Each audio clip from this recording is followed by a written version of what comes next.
കേന്ദ്രത്തിലെ സ്വന്തം സർക്കാരിനും സംസ്ഥാനത്തിൻ്റെ പൊതു താൽപ്പര്യത്തിനും ഇടയിൽപ്പെട്ടിരിക്കുകയാണ് കേരളത്തിലെ BJP. നോട്ട് അസാധുവാക്കലിനെ തുടർന്ന് കേരളത്തിൽ പൊതുവെയും സഹകരണ രംഗത്ത് പ്രത്യേകിച്ചുമുണ്ടായ പ്രശ്നങ്ങൾ അവർക്ക് മനസ്സിലാവാത്തതാണോ, അതോ അവർ ധർമ്മസങ്കടത്തിൽപ്പെട്ട് ഉഴലുകയാണോ? ഇന്ന് ഇത് സംബന്ധിച്ച ചോദ്യങ്ങൾക്ക് മറുപടി നൽകുന്നത് സംസ്ഥാന BJP പ്രസിഡന്റ് തന്നെയാണ്. നേരെ ചൊവ്വയിൽ ശ്രീ കുമ്മനം രാജശേഖരൻ. സത്യമായിട്ടും പറയുക, ഇപ്പോൾ BJP ഒരു ധർമ്മസങ്കടത്തിലാണോ, അതോ UDF-ഉം LDF-ഉം ഒന്നിച്ചു നിൽക്കുന്നുവെന്ന് പറയാനൊരു അവസരം കിട്ടിയതിൻ്റെ സന്തോഷത്തിലാണോ? സന്തോഷമോ ധർമ്മസങ്കടമോ അല്ല, അതിലുപരി ഈ നാടിനെ മതിച്ചുകൊണ്ടിരുന്ന ഒരു വലിയ ജനകീയ പ്രശ്നത്തിൻ്റെ ഒരു പരിഹാരം കാണാൻ കഴിയുന്ന ഒരു ജനമുന്നേറ്റം, അതിൽ ഭാഗവാക്കാകാൻ കഴിഞ്ഞു എന്ന ഒരു ആത്മാഭിമാനമാണ് ഈ അവസരത്തിൽ ഭാരതീയ ജനതാ പാർട്ടിക്കുള്ളത്. കള്ളപ്പണത്തിനെതിരായ പോരാട്ടമാണ് താങ്കൾ ഉദ്ദേശിക്കുന്നെങ്കിൽ അതിലും വലിയൊരു ജനകീയ പ്രശ്നമാണ് ഇപ്പോൾ കേരളത്തിൽ നിലനിൽക്കുന്നത്. നോട്ട് അസാധുവാക്കിയതിനു ശേഷം ജനജീവിതം തന്നെ സ്തംഭിച്ചതുപോലെ അതേക്കുറിച്ച് താങ്കൾക്കൊരു ഉത്കണ്ഠയുമില്ലേ? നോട്ട് അസാധുവാക്കിയതിന് ശേഷം ജനജീവിതം സ്തംഭിച്ചു എന്നുള്ളതെല്ലാം പറഞ്ഞ് പെരുപ്പിച്ചുണ്ടാക്കുന്ന പച്ചനുണകളാണ്. ചെറിയ ബുദ്ധിമുട്ടുകളുണ്ടായിട്ടുണ്ട് എന്നുള്ളത് അംഗീകരിക്കും. പക്ഷേ ഇവിടെ കുറച്ച് ദിവസത്തേക്കുണ്ടായിരുന്ന ബുദ്ധിമുട്ടുകൾ ക്രമാനുഗതമായി അത് പരിഹരിക്കപ്പെട്ടിട്ടുണ്ട്. ഇപ്പോൾ സാധാരണ നിലയിലേക്ക് വന്നുകൊണ്ടിരിക്കുകയാണ്. കേരളത്തിൽ ഉണ്ട് എന്ന് പറയുന്നൊരു പ്രശ്നം സഹകരണ മേഖലയിലെ പ്രശ്നമാണ്. BJP-യുടെ കേന്ദ്ര നേതൃത്വമോ അല്ലെങ്കിൽ BJP സർക്കാരോ എടുക്കുന്ന എല്ലാ തീരുമാനങ്ങളെയും എല്ലാ നിലപാടുകളെയും ന്യായീകരിച്ചു കൊള്ളാം എന്ന പ്രതിജ്ഞ വല്ലെടുത്തിട്ടുണ്ട് കേരളത്തിലെ BJP.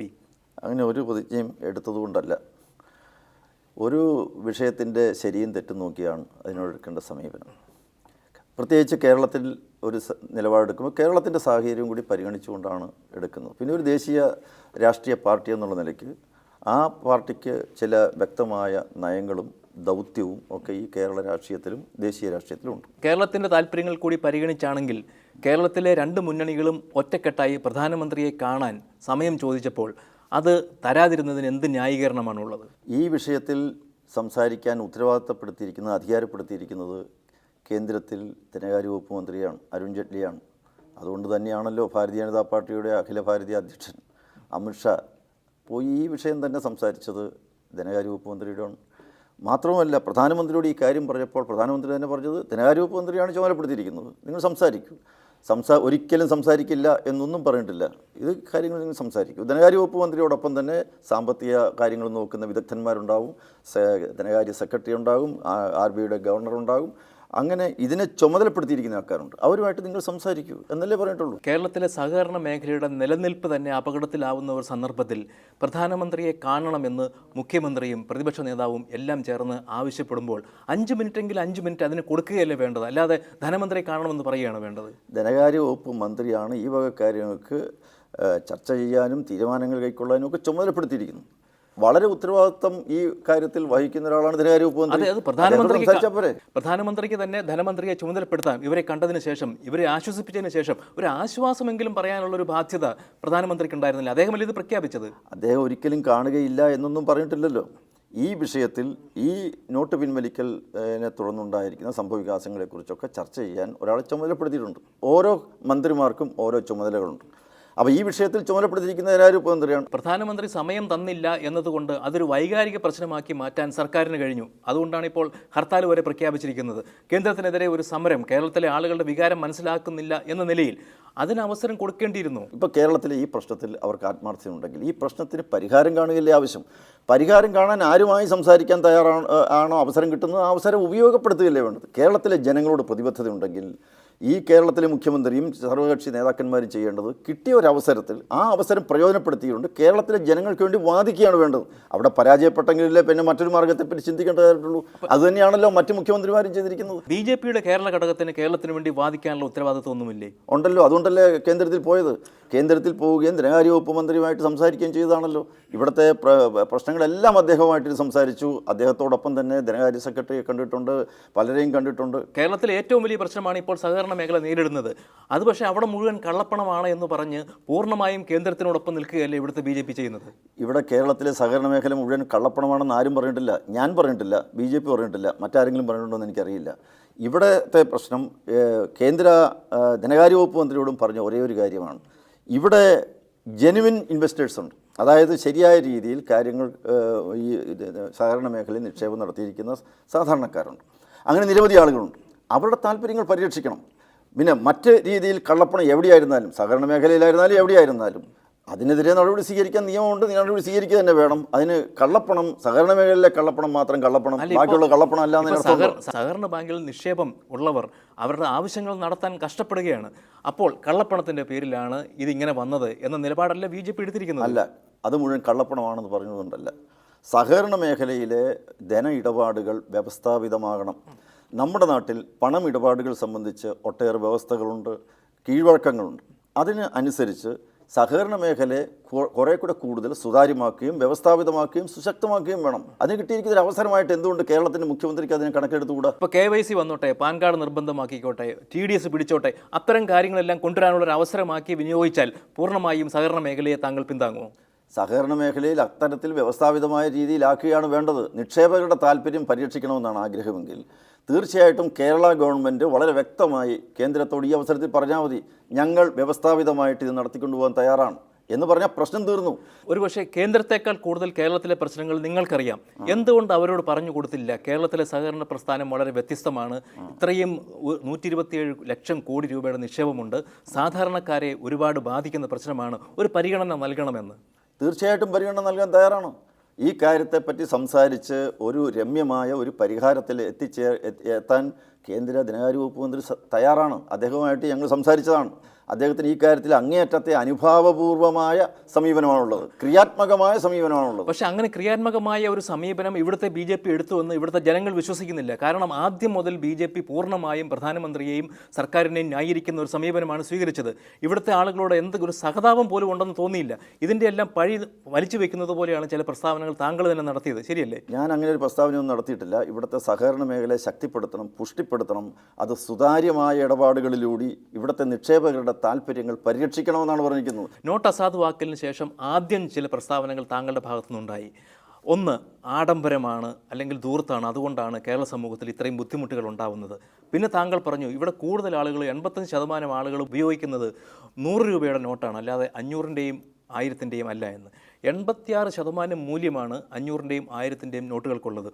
1 കിലോ മീനിന് 500 രൂപ വിലയുള്ള ഒരു സ്ഥലത്ത് എങ്ങനെ താങ്കൾക്ക് പറയാൻ കഴിയും ഈ 500-ഉം 1000-ഉം ഒക്കെ വലിയ നോട്ടാണെന്ന്? ഞാൻ അത് റിസർവ് ബാങ്കിൻ്റെ ഒരു റിപ്പോർട്ട് കോട്ട് ചെയ്തുകൊണ്ടാണ് പറയുന്നത്. അത് ഇവിടുത്തെ കാര്യമല്ല. ദേശീയ അടിസ്ഥാനത്തിൽ 100 രൂപയുടെ നോട്ടിനാണ് കൂടുതൽ പ്രചാരം എന്ന് ഞാൻ പറഞ്ഞിട്ടുണ്ട്. ശരിയാണ്, ബീഹാറിലും ഉത്തർപ്രദേശിലും പോലെയുള്ള സ്ഥലങ്ങളിലുണ്ട്. അതൊരു റിസർവ് ബാങ്കിൻ്റെ റിപ്പോർട്ടാണ്. കേരളത്തെ സംബന്ധിച്ചിടത്തോളം ഞാൻ പറഞ്ഞത് 500-ൻ്റെയും 1000-ൻ്റെയും നോട്ടിന് തന്നെയാണ് പ്രചാരം. കാരണം ഇവിടെ കോസ്റ്റ് ഓഫ് ലിവിങ് കൂടുതലാണ്. അതുകൊണ്ട് തീർച്ചയായിട്ടും വലിയ വലിയ വസ്തുക്കൾ, വിലപിടിപ്പുള്ള വസ്തുക്കൾ ഉണ്ടാക്കുന്ന സന്ദർഭത്തിൽ ഇവിടെയാണ് അതിൻ്റെ മാർക്കറ്റ്, ആ വിപണി ഇവിടെയാണ്. അതുകൊണ്ട് ആ പ്രചാരത്തിൽ ആ നോട്ടുകൾ സ്വാഭാവികമായിട്ടും വരും എന്നാണ് ഞാൻ പറഞ്ഞിരിക്കുന്നത്. അതിനെ വേറെ രീതിയിൽ തെറ്റായിട്ട് വ്യാഖ്യാനിച്ച് എനിക്കെതിരെ പ്രചരണം നടത്തുന്നതാണ്. നോട്ട് അസാധുവാക്കലിന് ശേഷം ഇവിടെ ഉണ്ടായിരിക്കുന്ന പ്രശ്നങ്ങൾക്കൊപ്പം നിൽക്കുന്നവരാണ് ഇവിടുത്തെ BJP പ്രവർത്തകർ, നേതാക്കൾ എന്നൊരു ബോധം ഇവിടുത്തെ ആളുകൾക്കുണ്ടെന്ന് തോന്നുന്നുണ്ടോ? ഇവിടുത്തെ ബുദ്ധിമുട്ടുകളെന്ന് പറയുന്നത് എന്ത് ബുദ്ധിമുട്ടാണ്? സഹകരണ മേഖലയിലെ പ്രശ്നമാണ് ഈ പറയുന്നത്. സഹകരണ മേഖലയെ സംബന്ധിച്ചിടത്തോളം അതിന് വ്യക്തമായിട്ടൊരു നിർദ്ദേശം മുന്നോട്ടേക്ക് വെച്ചിട്ടുണ്ട്.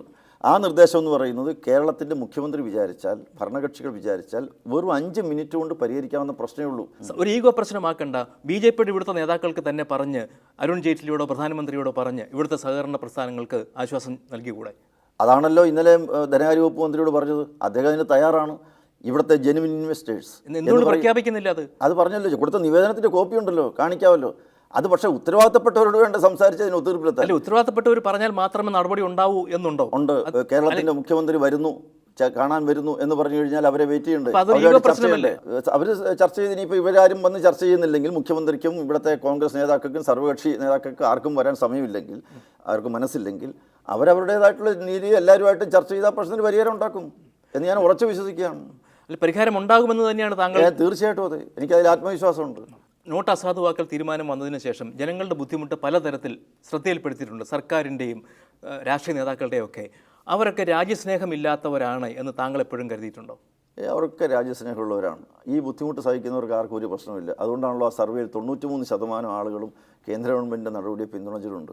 കേരളത്തിലെ ജനങ്ങളും പിന്തുണയ്ക്കുന്നവർ തന്നെയാണ് എന്ന് ഞാൻ ഉറച്ചു വിശ്വസിക്കുകയാണ്. കേന്ദ്ര ഗവൺമെന്റിനെ പിന്തുണയ്ക്കുന്നവരൊക്കെ കള്ളപ്പണത്തിനെതിരായ നിലപാടിനെയാണ് പിന്തുണയ്ക്കുന്നത്. അതിനുശേഷമുണ്ടായ ഇപ്പോൾ മൻമോഹൻ സിംഗിന്റെ ഭാഷയിൽ പറഞ്ഞാൽ മോണുമെന്റൽ മിസ്മാനേജ്മെന്റിനെ ആരും പിന്തുണച്ചിട്ടില്ല. അവിടെയാണ് നമ്മുടെ പ്രശ്നം. ഈ പറഞ്ഞ കാര്യങ്ങൾ മുൻകൂട്ടി കണ്ട് മുൻകരുതൽ എടുക്കാൻ കഴിഞ്ഞില്ല എന്നത് വാസ്തവമല്ലേ? അല്ലെങ്കിൽ മുൻകരുതൽ എന്ന് പറയുന്നത് എന്താ ഉദ്ദേശം? നേരത്തെ നോട്ടുകൾ അച്ചടിച്ച് വെക്കണമെന്നാണ്. അല്ലെങ്കിൽ മുൻകരുതൽ എന്ന് പറയാൻ എന്താ കാരണം? അങ്ങനെ നോട്ട് അച്ചടിച്ച് വെക്കാൻ പറ്റുമോ? അങ്ങനെയൊന്നും നോട്ട് അച്ചടിച്ച് വെച്ചുകൊണ്ടല്ലോ ഒരു സാമ്പത്തിക പരിഷ്കരണം നടത്തുന്നത്. ഒരു സാമ്പത്തിക പരിഷ്കരണം നടക്കുന്ന സന്ദർഭത്തിൽ അത് വളരെ രഹസ്യമായും അതേസമയം അതിൻ്റെ കാർക്കശ്യത്തോടും കൂടി ശക്തമായ രീതിയിൽ ഉള്ള നടപടിയായിരിക്കണം എടുക്കേണ്ടത്. അങ്ങനെ ആ നടപടി എടുത്തു.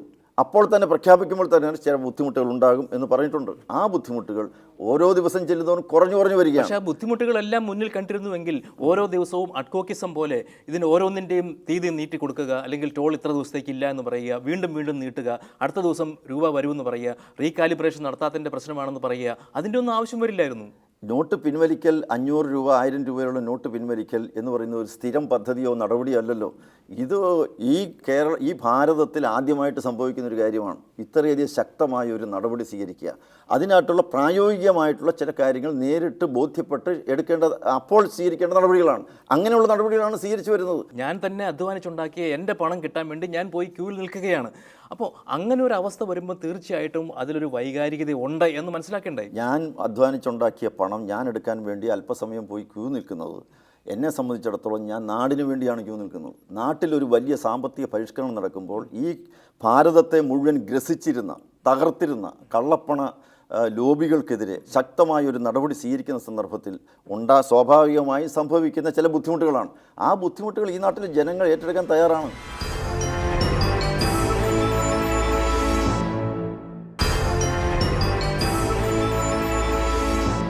കേരളത്തിലെ പൊതുവേദികളിൽ അല്ലെങ്കിൽ മാധ്യമങ്ങളിൽ ഇപ്പോൾ നടക്കുന്ന ചർച്ച BJPക്ക് അനുകൂലമായ ഒരു വികാരം ഉണ്ടാക്കുന്നത് താങ്കൾ കരുതുന്നുണ്ടോ? തീർച്ചയായിട്ടും ഉണ്ട്. കേരളത്തിലെ ബഹുഭൂരിപക്ഷം ജനങ്ങളും BJP എടുത്തിരിക്കുന്ന നിലപാടിനെ അനുകൂലിക്കുന്നവരാണെന്ന് ഞാൻ ഉറച്ചു വിശ്വസിക്കുന്നു. എന്താണ് അതിന് തെളിവ്? കാരണം ഞാനും പൊതുപ്രവർത്തകനാണ്, ഞാനും ജനങ്ങളുടെ പ്രവർത്തിക്കുന്ന ആൾക്കാരാണ്. അതുകൊണ്ട് ഈ BJP നടത്തിയിരിക്കുന്ന പല പ്രചരണ പരിപാടികളും ജനങ്ങൾ എത്രയോ സന്തോഷത്തോടു കൂടി സ്വാഗതം ചെയ്തു. എനിക്ക് കിട്ടിക്കൊണ്ടിരിക്കുന്ന പ്രതികരണം, അതുപോലെ ഫീഡ്ബാക്ക്, ഇതൊക്കെ എനിക്ക് വലിയ തെളിവുകളാണ്.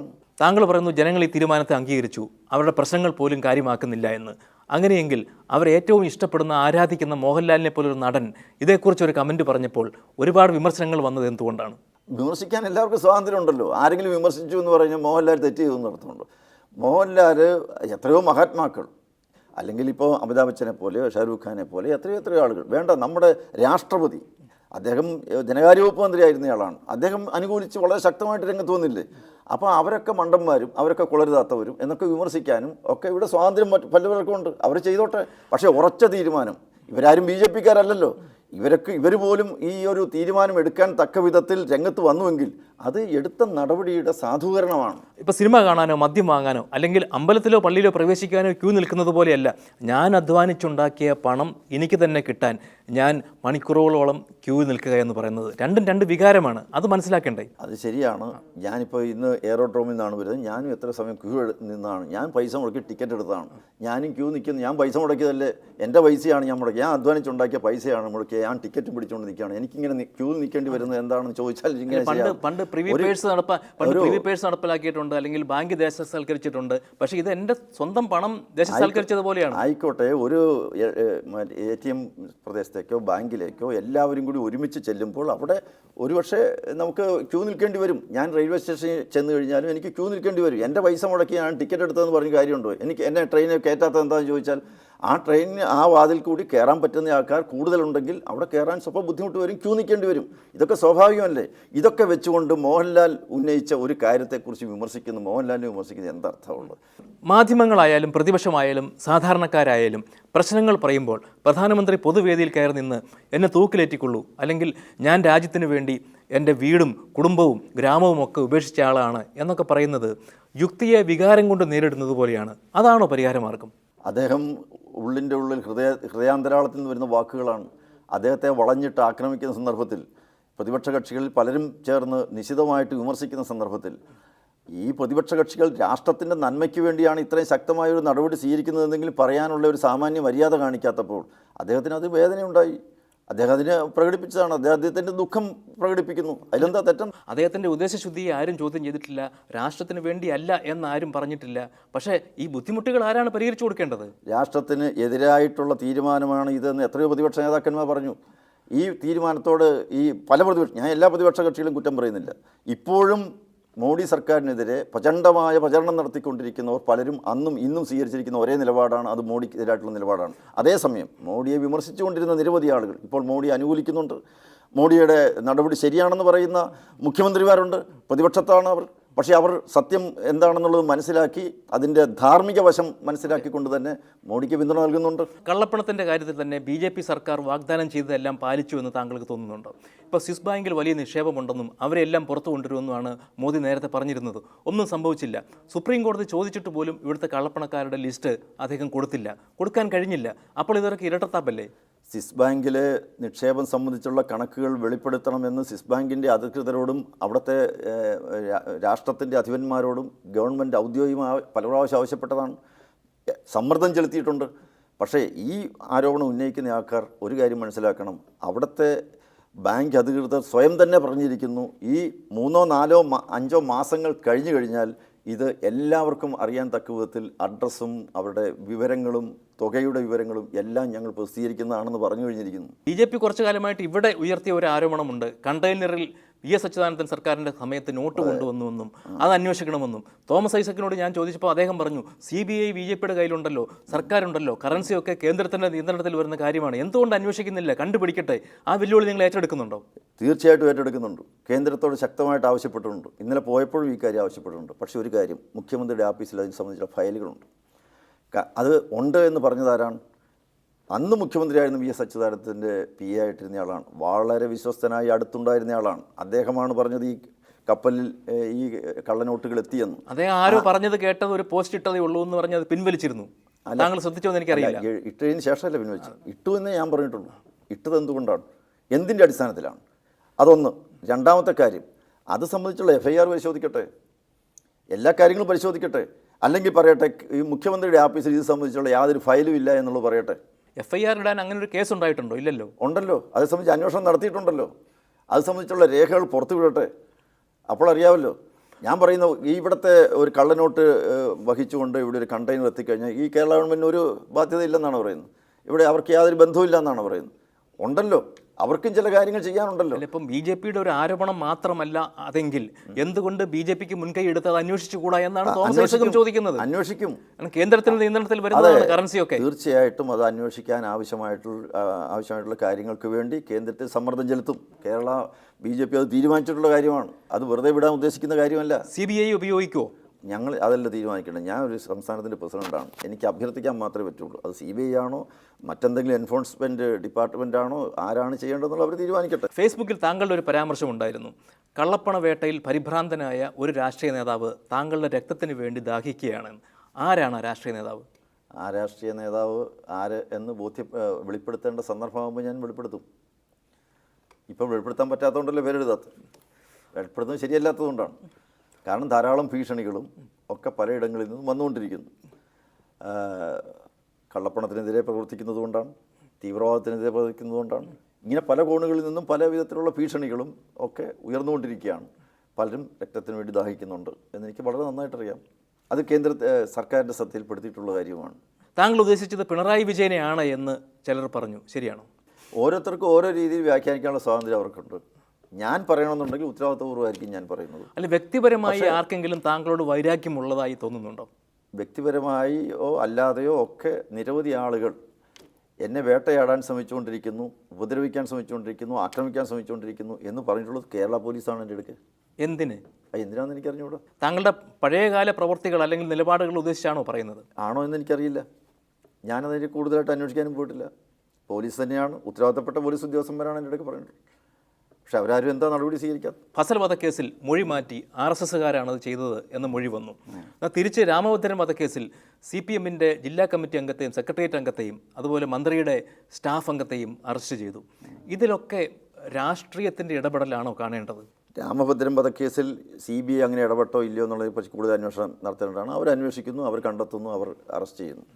പക്ഷേ മറ്റേതല്ല. ഇത്രയും നാളുകൾക്ക് ശേഷം ഇപ്പോൾ പോലീസ് ഒരാളെ അറസ്റ്റ് ചെയ്യുന്നു, ഒരു കേസിൽ പോയി അറസ്റ്റ് ചെയ്യുന്നു, CBI അന്വേഷണം നടത്തി കുറ്റപത്രം കൊടുത്ത് നിർത്തിയിരിക്കുന്ന ഒരു കേസിൽ ഇത്രയും നാളുകൾക്ക് ശേഷം പോലീസ് പോയി ഒരാളെ അറസ്റ്റ് ചെയ്ത് 4 ദിവസം കസ്റ്റഡിയിലിട്ട് മർദ്ദിച്ച് കോടതിയിൽ മജിസ്ട്രേറ്റിന് മുമ്പായി ഹാജരാക്കി അയാൾ ഈ ഫസൽ വധക്കേസിൽ ചില കാര്യങ്ങൾ വെളിപ്പെടുത്തിയിട്ടുണ്ടെന്ന് പറയുന്നത് എത്ര ലജ്ജാകരമാണ്. സുബീഷ് എന്ന് വന്ന പ്രതി, സുബീഷ് എന്ന് പറയുന്നയാൾ വേറൊരു കേസിലാണ്, പവിത്രൻ പറയുന്ന കേസിലാണ് കൊണ്ടുവന്നിരിക്കുന്നത്. അപ്പോൾ ഇതിൻ്റെ അകത്ത് അയാളുടെ സഹോദരൻ പറയുന്നു, അയാളുടെ ബന്ധുമിത്രാദികൾ പറയുന്നു. അപ്പോൾ ഇത്രയധികം കേസ് എത്തിയ ഒരു കേസിലാണ്. അത് സംബന്ധിച്ച് ഇനിയും കുറേയേറെ കാര്യങ്ങൾ പുറത്തു വരാനുണ്ട്. അയാൾ തന്നെ വെളിപ്പെടുത്താനുള്ള കാര്യങ്ങളുണ്ട്. താൻ ഏത് സാഹചര്യത്തിലാണ് ഇങ്ങനെ പറഞ്ഞിട്ടുണ്ടോ ഇല്ലയോ എന്നുള്ളതൊക്കെ അയാൾ വെളിപ്പെടുത്തണം. അത് വെളിപ്പെടുത്തേണ്ടതാണ്. അയാൾ ഇനിയും മനുഷ്യാവകാശ കമ്മീഷനെ സമീപിച്ചിരിക്കുന്നു. മനുഷ്യാവകാശ കമ്മീഷൻ ഇത് വളരെ ഗൗരവമായിട്ട് എടുത്തിട്ടുണ്ട്. അങ്ങനെ അതിൻ്റെ പ്രൊസീജിയർ നടക്കുകയാണ്. BJP ഇത് ഗൗരവമായി എടുത്തിട്ടുണ്ട്. BJPയുടെ അടുത്ത നിലപാട് എന്താണ്? അടുത്ത നടപടി എന്താണ്? BJP നിലപാട് എന്താ? അയാൾക്ക് സാമൂഹ്യനീതി കൊടുക്കുക എന്നുള്ളത് തന്നെയാണ്. സുബീഷ് എന്ന് പറയുന്നയാളിന് സാമൂഹ്യനീതി ലഭിക്കണം. അയാളുടെ മനുഷ്യാവകാശമാണ് ധ്വംസിച്ചിരിക്കുന്നത്. ഈ സുബീഷ് തന്നെ കൊടുത്ത ഒരു മൊഴിയുടെ കാര്യത്തിൽ എന്ത് മനുഷ്യാവകാശം? അല്ലെങ്കിൽ സുബീഷല്ലേ പറയേണ്ടത് എന്നെക്കൊണ്ട് ബലം പ്രയോഗിച്ച് പറയിപ്പിച്ചതാണെന്ന്? അയാൾ പറയും. അത് പറയാനുള്ള കാര്യങ്ങളൊക്കെ ചെയ്തിട്ടുണ്ടോ? അല്ലല്ല, അയാൾ പുറത്തു വന്ന് പറയേണ്ടതാണ്. അയാളുടെ സഹോദരനായിട്ട് സംസാരിച്ച വഴി സഹോദരൻ പറഞ്ഞു കഴിഞ്ഞു. സഹോദരനുമായിട്ട് അയാൾ പോലീസ് സ്റ്റേഷനിൽ പോയി സംസാരിച്ചല്ലോ. അപ്പോൾ സുബീഷിന്റെ അറിവോടെ അല്ല, സുബീഷിനെ ബലം പ്രയോഗിച്ച് പറയിപ്പിച്ചതാണ് എന്ന് തന്നെയാണ് നിങ്ങൾ വിശ്വസിക്കുന്നത്? ഉറച്ചു വിശ്വസിക്കുകയാണ്. അത് പുറത്തു വരുമെന്നും കരുതുന്നു? തീർച്ചയായിട്ടും അയാൾക്ക് പറയാനുള്ള സ്വാതന്ത്ര്യം ഉണ്ടല്ലോ. അയാൾ തന്നെയാണ് മനുഷ്യാവകാശ കമ്മീഷൻ പെറ്റീഷൻ കൊടുക്കാൻ പോകുന്നത്.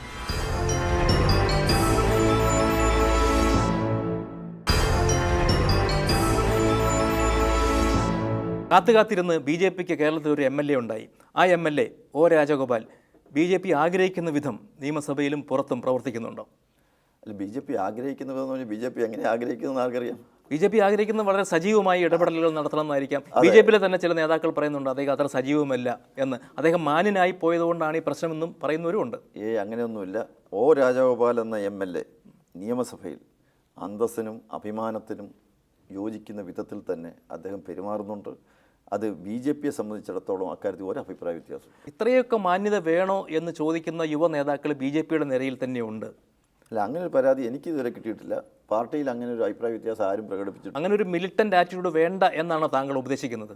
അങ്ങനെയൊന്നുമില്ല. എങ്ങനെ മിലിറ്റൻ്റ് ആറ്റിറ്റ്യൂഡ് എന്ന് പറയുന്നത് എപ്പോഴും പ്രശ്നാധിഷ്ഠിതമാണ്. എന്ത് പ്രശ്നത്തിൻ്റെ പേരിലാണ്?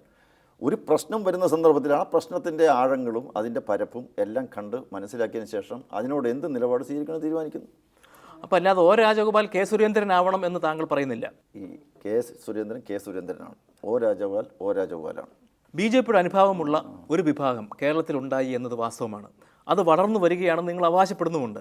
പക്ഷേ 2 വർഷത്തിന് ശേഷം നടക്കാൻ പോകുന്ന തെരഞ്ഞെടുപ്പിൽ ഇക്കാര്യങ്ങളൊക്കെ BJPയുടെ മുമ്പിൽ വിലയിരുത്തപ്പെടുമെന്ന് നിങ്ങൾക്ക് തോന്നുന്നില്ലേ? തീർച്ചയായിട്ടും. ഈ BJPക്ക് കഴിഞ്ഞ ഇവിടുത്തെ അസംബ്ലി തെരഞ്ഞെടുപ്പിൽ വലിയൊരു വിഭാഗം ജനങ്ങൾ പിന്തുണ നൽകിയിട്ടുണ്ട്. ഇനി കൂടുതൽ ജനങ്ങൾ BJPയോടൊപ്പം വരും എന്ന് തന്നെയാണ് പ്രതീക്ഷിക്കുന്നത്.